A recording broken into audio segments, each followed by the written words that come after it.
खामोश वाकयात में नए आने वाले दोस्तों से गुजारिश है कि चैनल को ज़रूर सब्सक्राइब कर दें और बेल आइकन पर ज़रूर क्लिक करें ताकि हर नई आने वाली वीडियो का नोटिफिकेशन आपको बर वक्त मिल सके। तो चलते हैं आज के एपिसोड की जानिब। कैसे गई वो यहाँ से? कहाँ गई? और तुम क्या कर रहे थे? खान की दाढ़ पर सामने खड़ा उसका खास आदमी खौफजदा हो गया। सॉरी खान, पता नहीं वो कैसे। हम उसे ढूंढ लेंगे। मैंने सब आदमियों को काम से लगा दिया है।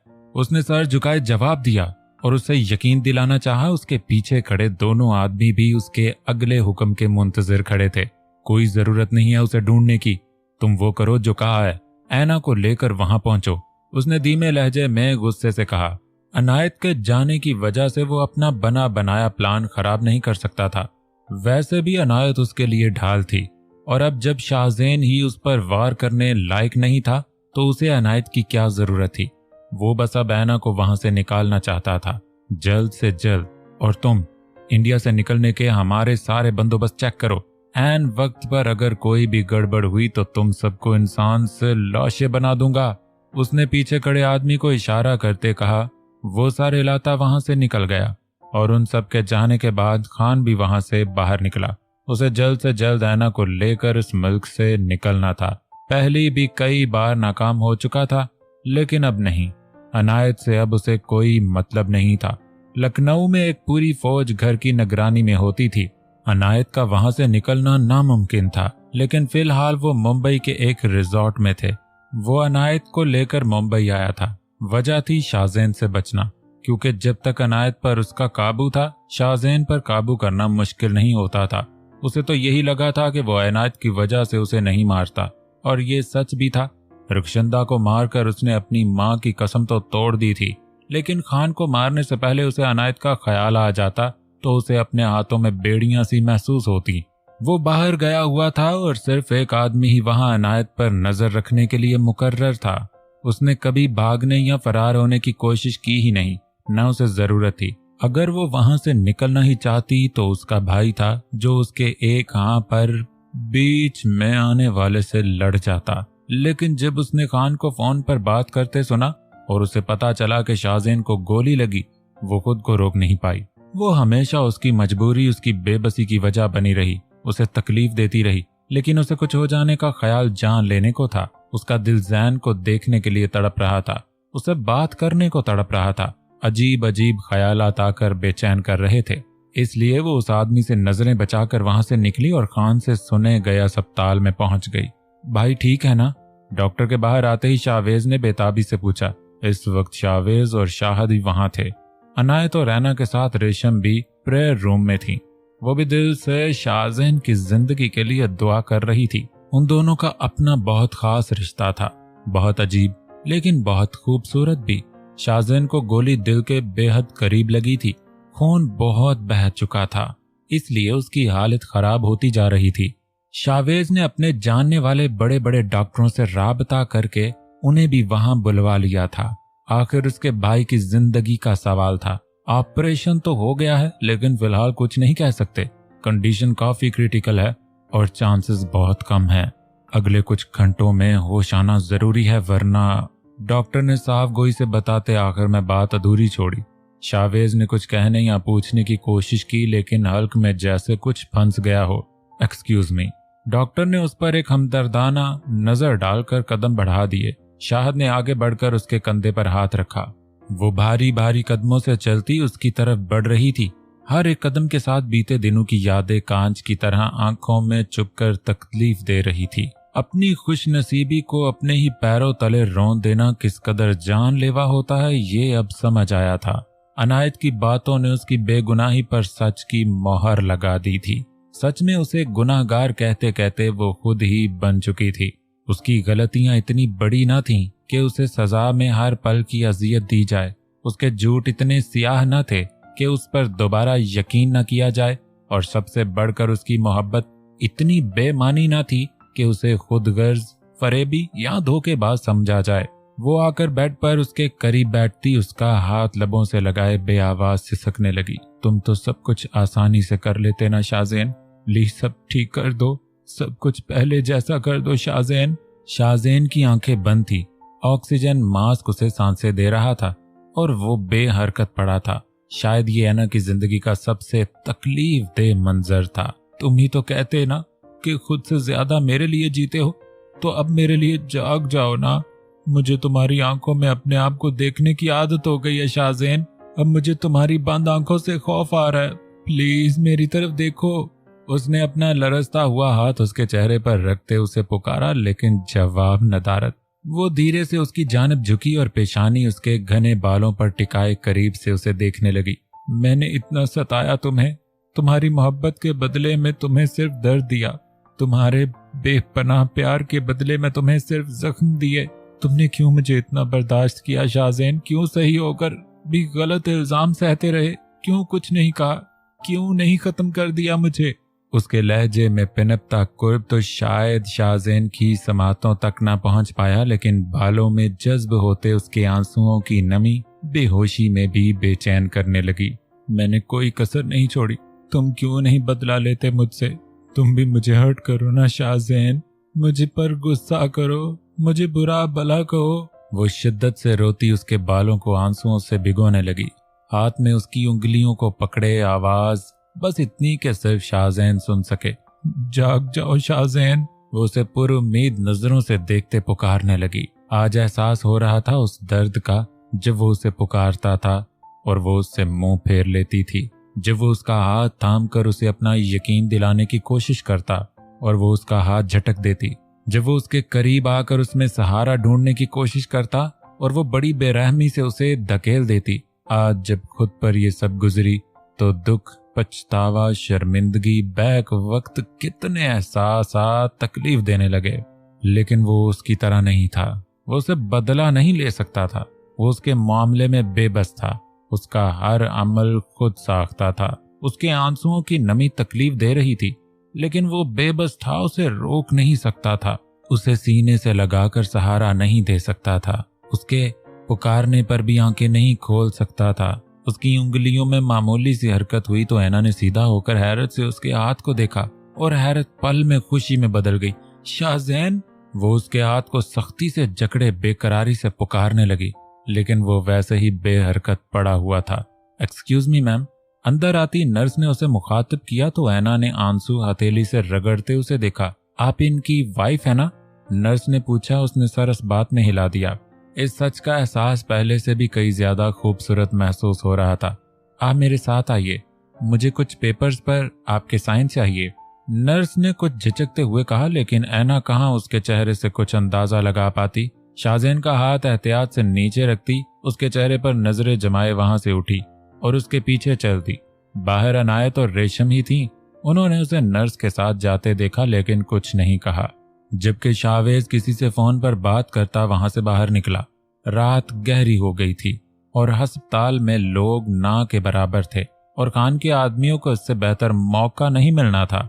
उसकी आंखें खुली तो खुद को एक अनजान जगह पर पाया।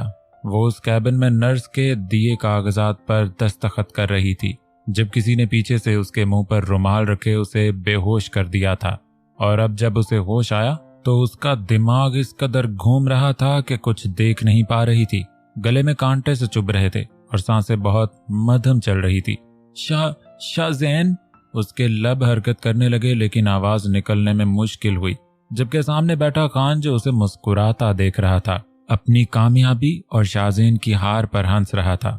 उसके शाहज़ैन को पुकारने पर संजीदा हुआ। शाहज़ैन नहीं, खान। शाहज़ैन तो कल था और खान तुम्हारा मुस्तकबिल है।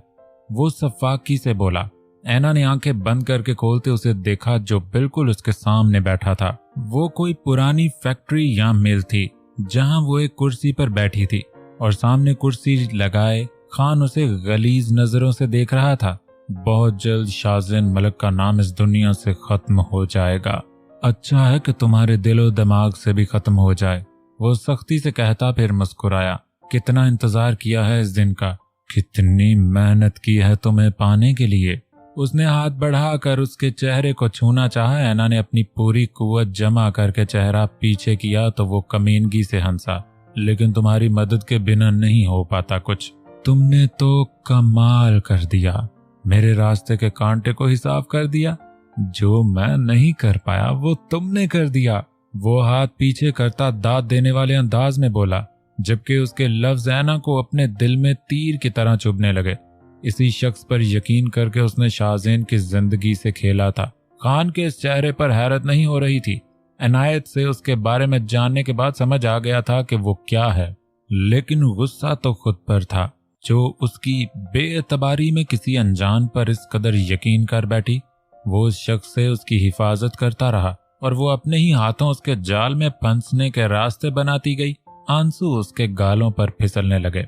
हाँ, रोते नहीं।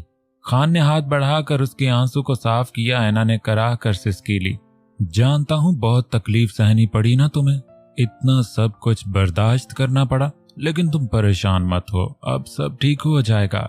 वो मुस्कुराता उसे देखने लगा। इतनी कोशिशों के बाद उसे पाना किसी बड़ी अचीवमेंट से कम नहीं था।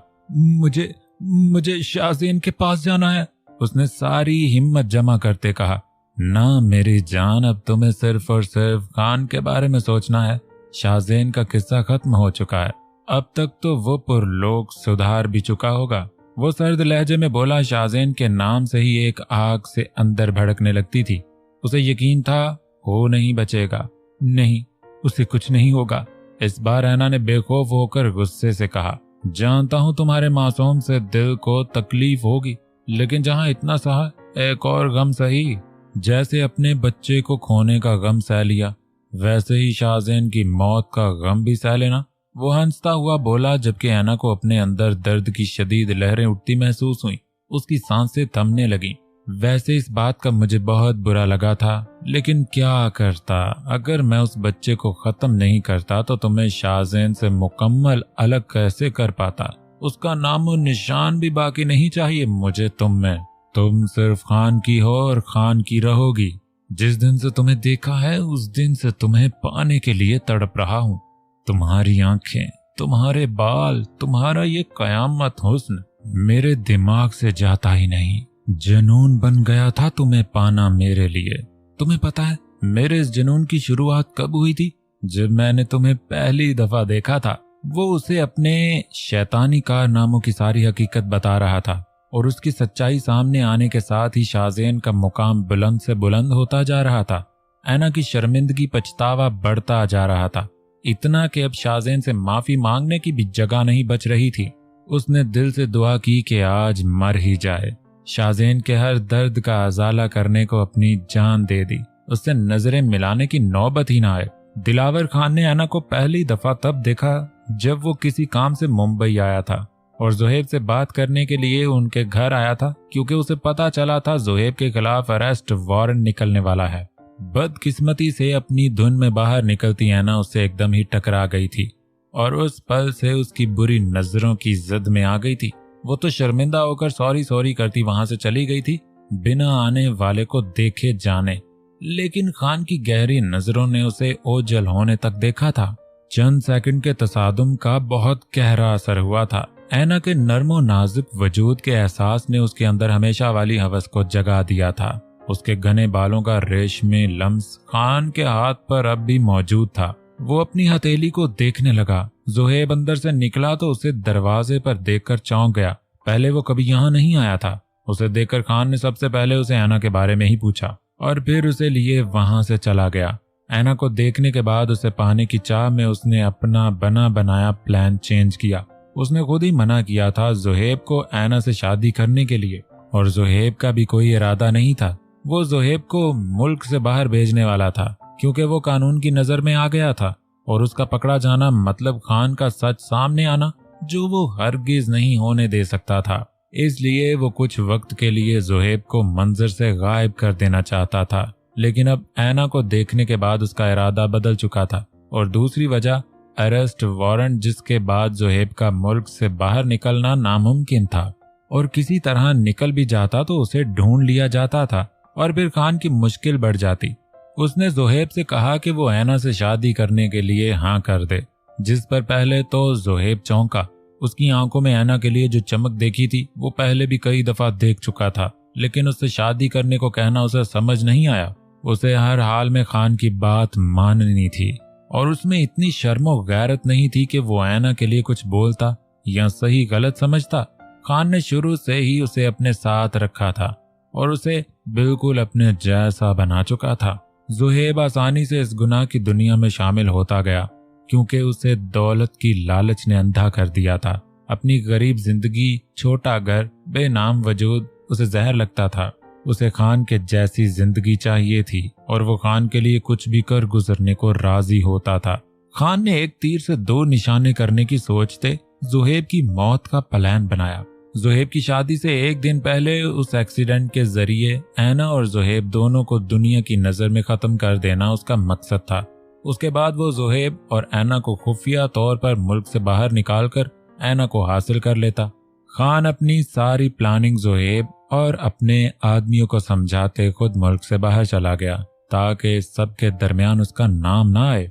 ज़ुहैब ने अचानक ही ऐना से शादी की हामी भरी तो सब हैरान हो गए और ऐना को बहुत दुख भी हुआ क्योंकि पहले वो कई बार मना कर चुका था और अब राजी हुआ तो अपनी माँ की खुशी का कहकर एक तरह से ये जबरदस्ती ही थी।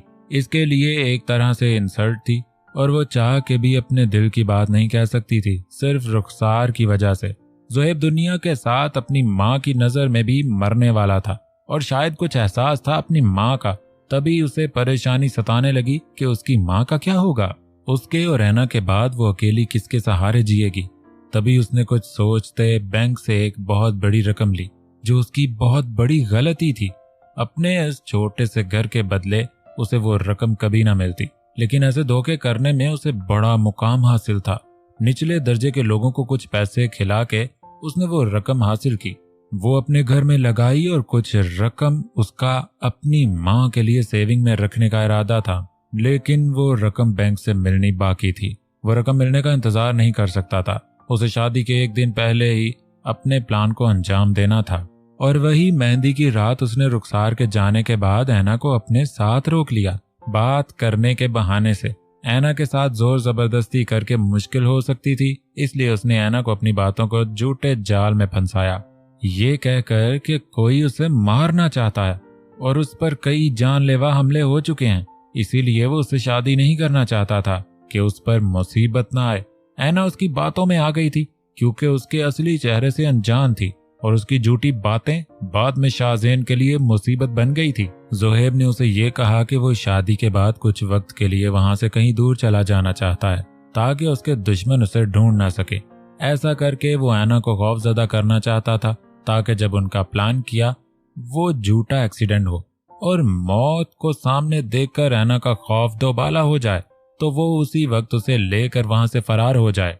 दुनिया की नजर में उस एक्सीडेंट में दोनों की मौत हो जाती और ज़ुहैब उसे अपने फरेब में फंसा कर वहां से गायब हो जाता।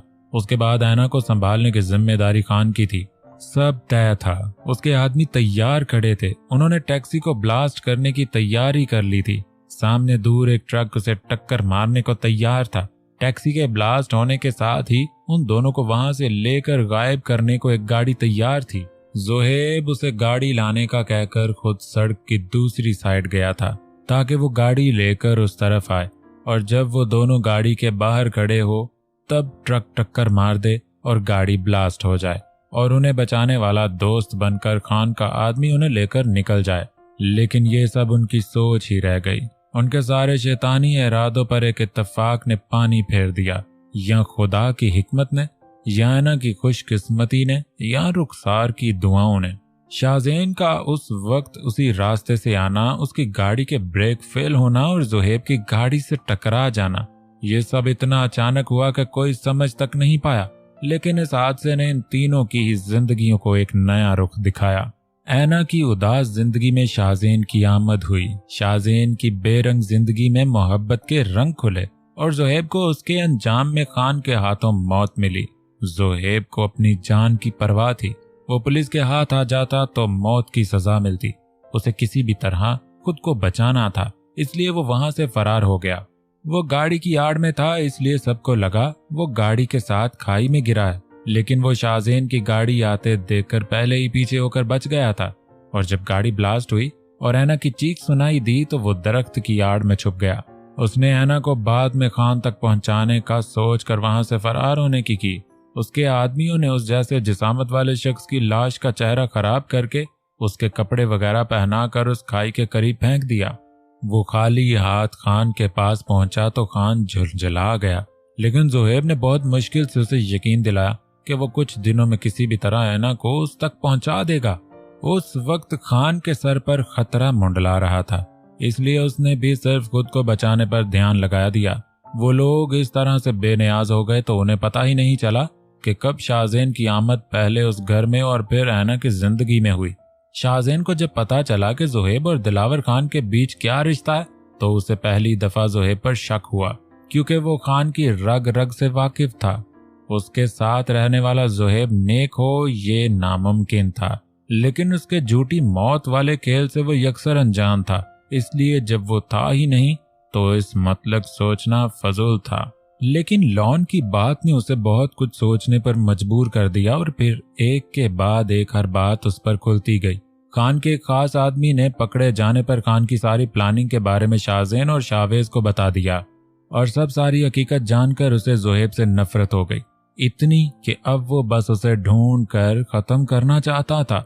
महीनों बाद जोहेब वापस आया। हालांकि उसका वापस आना खतरे से खाली नहीं था, लेकिन खान वापस आने वाला था और उसका हुक्म था, आते ही उसे ऐना चाहिए, इसलिए उसे आना पड़ा। तब उसे पता चला कि ऐना की शादी हो गई है। वो बुरी तरह घबरा गया। खान के कहर से वाकिफ था। अपनी पर आए तो उसे कोई सगा सौतेला नजर नहीं आता था। उसने बिना खान को यह बात बताए ऐना को किडनैप करवाने की कोशिश की, लेकिन शाहजेन और शाहवेज ने सही वक्त पर आकर उसकी कोशिश को नाकाम कर दिया। जब खान ने उससे सवाल किया तो उसे ऐना की शादी का बताते हैं बनी, जिस पर खान गुस्से में भर गया और फिर उसे ये भी पता चला कि ऐना के साथ राहील बनकर रहने वाला शाहजेन ही है, उसका दुश्मन। उसने शाहजेन को मरवाने का हुक्म दिया, लेकिन उसकी ताजपोशी होना जरूरी थी, इसलिए रुकना पड़ा, वरना दौलत के लिए इतने पापड़ बेले और वो हाथ से निकल जाती। यूं भी उनके हाथ कुछ नहीं आता। जब शाहजेन ने अपनी जगह शाहवेज को दे दी, उसे शुरू से ही उस रुतबे का लालच नहीं था, ना वो खुद को उस मुकाम के लायक समझता था। खान का एक प्लान तो फेल हो गया, लेकिन उसे शाहवेज को मारना था। नफरत तो पहले से थी। ऐना का नाम उसके साथ जुड़ने पर जो आग तन बदन में लगी थी उसे भी बुझाना था। अगली ही रात शाहजेन और ऐना के बिना गार्ड्स के बाहर निकलने पर उसे ये मौका मिल गया। उसके आदमियों ने शाहजेन पर हमला किया, लेकिन हमेशा की तरह खुदा उसका हाफिज था, वो बच गया। लेकिन ऐना पर उस हमले का बहुत गहरा असर पड़ा और उसका खौफ देख के शाहजेन से बर्दाश्त नहीं हुआ और वो खान को मारने पहुंच गया और शायद उसकी हड्डियां तोड़कर उसे माजूर ही बना देता अगर अनायत उसे ना रोकती। वो पहले भी उसे रोक चुकी थी और अब भी उसके दरमियान में आ गई।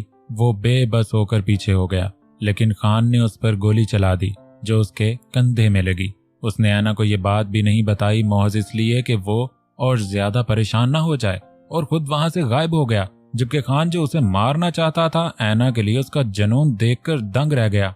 उसने खान पर हमला अपने लिए नहीं, ऐना के लिए किया था। उसे खुद से ज्यादा ऐना अजीज थी। ऐना उसकी कमजोरी बन गई थी और खान को अब उससे अपना बदला नए अंदाज में लेने की सूझी। उसने ऐना को शाहजेन के खिलाफ भड़काने में कोई कसर नहीं छोड़ी। झूठ और फरेब के साथ उस वीडियो को तराश कर उसका सहारा लिया और खुद ऐना का हमदर्द बनकर शाहजेन को दुश्मन बना दिया। वो शायद उस पर कभी यकीन न करती अगर शाहजेन ने उससे पहले कई सारे झूठ न बोले होते। शाहजेन के चंद जज्बाती फैसलों की वजह से वो गलत ना होकर भी गलत हो गया। उसके झूठ ये रंग लाए कि वो उसके सच पर भी यकीन करने के काबिल नहीं रही, और इसी बात का फायदा उठाकर कभी खान और कभी रुखशंदा ने उसके जरिए शाहजेन को निशाना बनाया और वो उसकी गलतियों पर गुस्से और जिद में बेरहमी की सब हदें पार कर गई। उसे कभी अपने लफ्जों से तोड़ा तो कभी अपनी हरकतों से। अपने बच्चे को खो दिया जिसके होने का पता तक नहीं चला था, यहाँ तक कि उसे मौत की दहलीज पर लाकर छोड़ दिया, और वो अपनी रुकती सांसों के दरमियान भी दीवानों की तरह उसे अपनी मोहब्बत का यकीन दिलाता रहा। अपने दर्द से ज्यादा उसके आंसू पर बेचैन होता रहा। खान तो उसे अपने गुनाह बहुत बड़े कारनामों की तरह गिनवा रहा था और वो उसकी सच्चाई के साथ किसी गहरे गड्ढे में गिरी जा रही थी। शाहजेन आपको नहीं छोड़ेगा, उसके मरने का कहता वो पागलों की तरह हंसने लगा। तो ऐना ने नफरत से कहा। उसकी हंसी थम गई। वो जिंदा रहेगा तो कुछ करेगा ना, वो चाहे तो भी अब मेरे रास्ते में नहीं आ सकता, वो गुस्से से बोला। फिर अचानक हंसने लगा। एक नंबर का बेवकूफ इंसान है वो, उसे पता था कि तुम खुद ये सब नहीं कर सकती, चाहता तो रोक सकता था तुम्हें, लेकिन नहीं।